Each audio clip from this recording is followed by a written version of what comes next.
Hi there, I welcome you to my course, Preparation Course for Certificate of Cloud Security Knowledge CCSK version 4.0. I am honored that you chose my course and thrilled that you're taking actions to work towards your cloud security venture. I want to create a 5-star course for you. So if there's something unworthy of 5 stars, let me know. I'm here to help. So, let me tell you something about me. My name is Dilip V.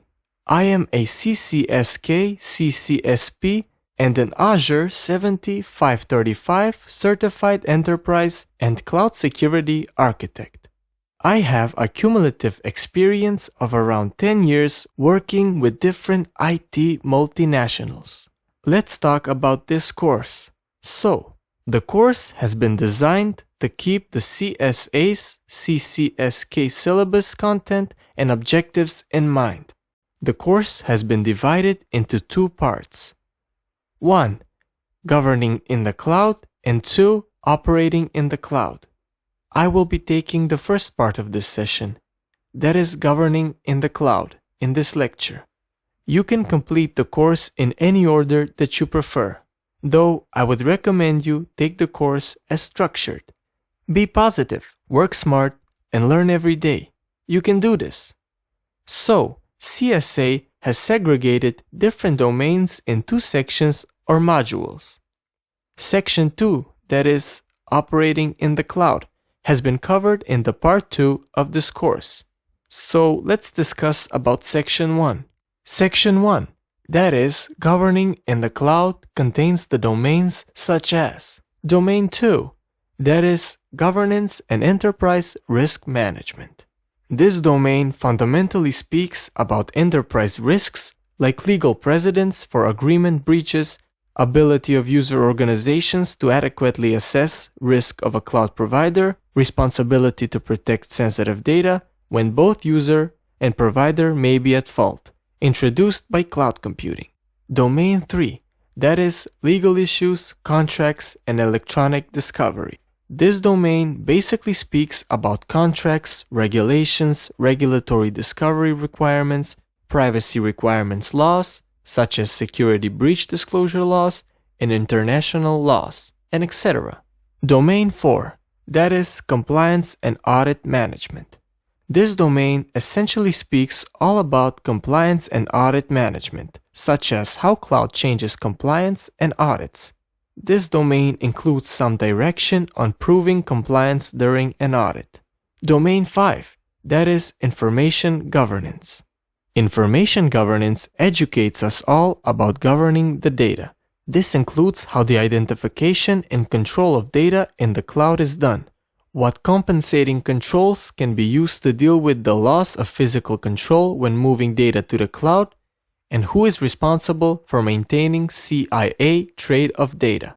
As you get ready to begin with the course, one of the things that I'm going to encourage you to do is not to just listen to it the way you might listen to a radio show in the morning. It's very, very important for you to actively engage in the course, take advantage of, and use your study materials. Print out a copy of the code and read it carefully to yourself, and then feel free to use the mentoring community, your fellow students, and your instructor to ask and answer questions about the material that you're reading.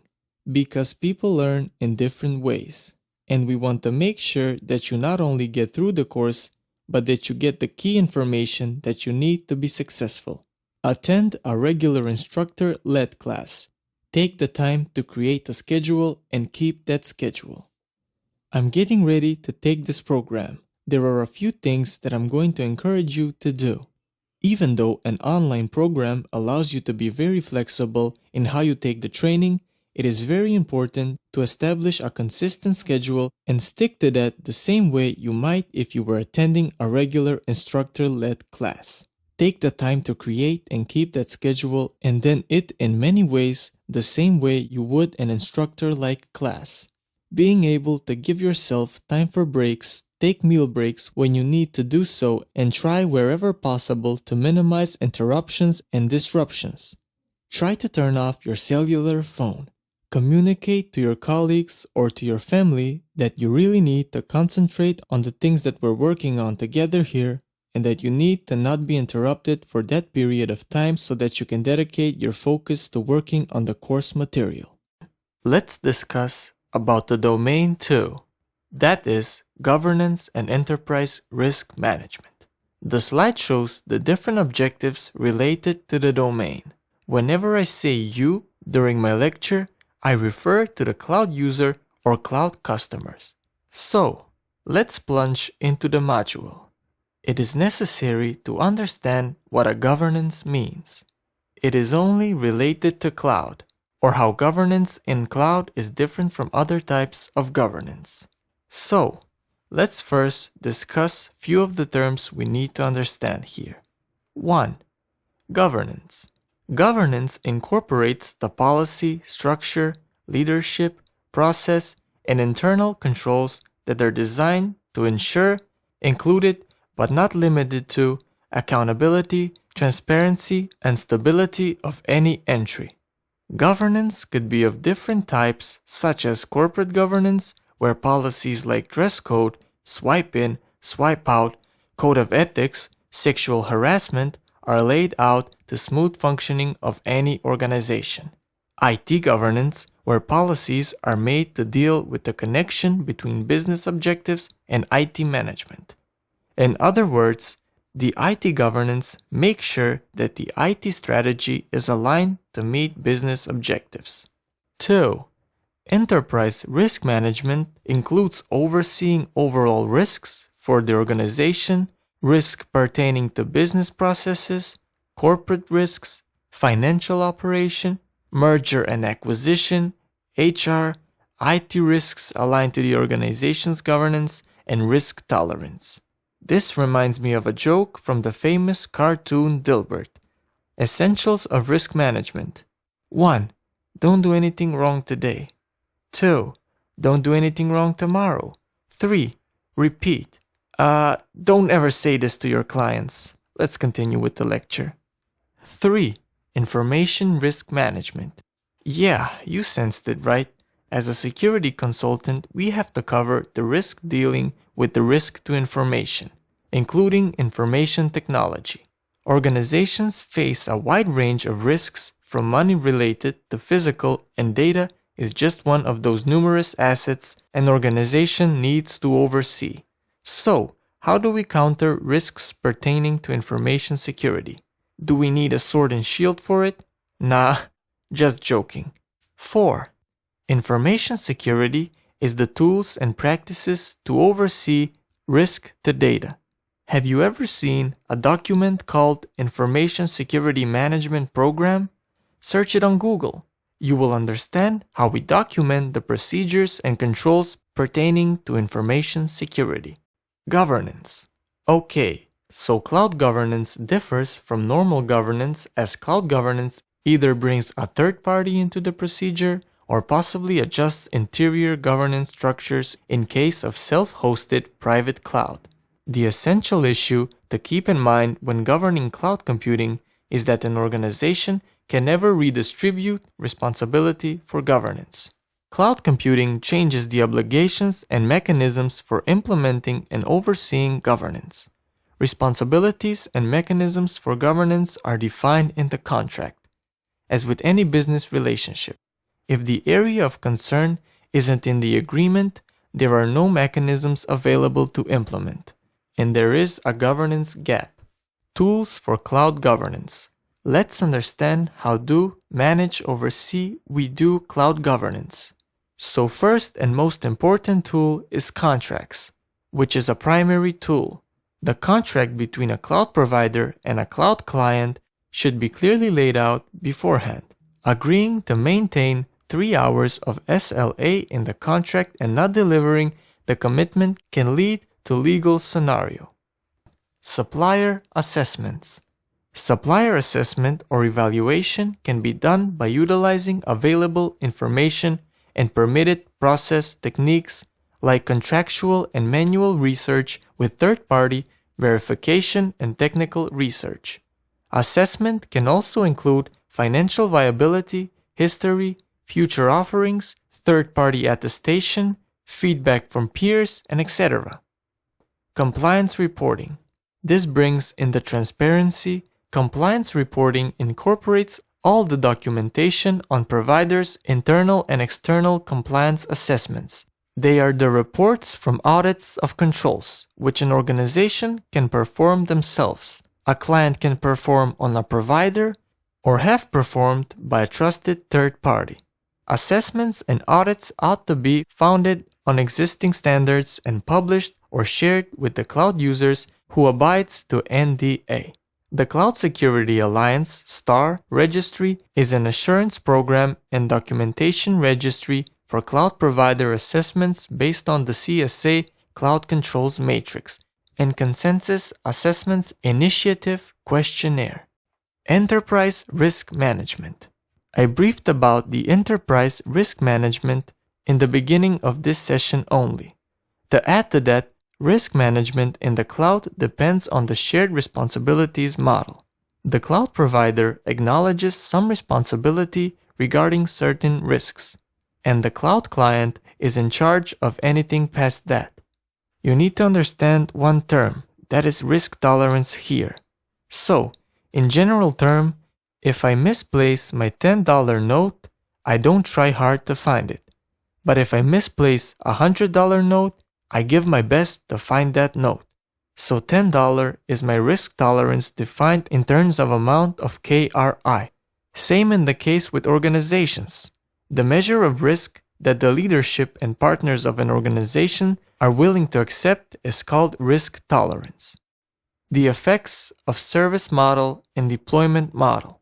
The different choices accessible in the cloud service providers as well in the major delivery of a cloud services are service models. So, we have already discussed this in Module 1. But here, let's discuss how does the contract take shape in accordance with the different service models. Software as a service. Contract awarded on the basis of a direct agreement with a contractor without going through the competitive bidding process is called negotiated agreement. SAS presents the most basic case of the requirement for a negotiated contract as such as a contract will secure the capacity to govern or validate risk as it identifies with data stored, processed, and transmitted with and in the application. In PaaS, the level of detail that is increases. The probability of a completely arranged contract is likely lower here than with both of the other service models. That's because the core driver for most PaaS is to convey a single capability with high effectiveness. Infrastructure as a service. Infrastructure as a service represents the closest that cloud comes to traditional data center. Unfortunately, most existing governance and risk management activities that organizations have effectively constructed and use are directly transferable. Deployment models. So, let's now discuss different cloud deployment models. Public.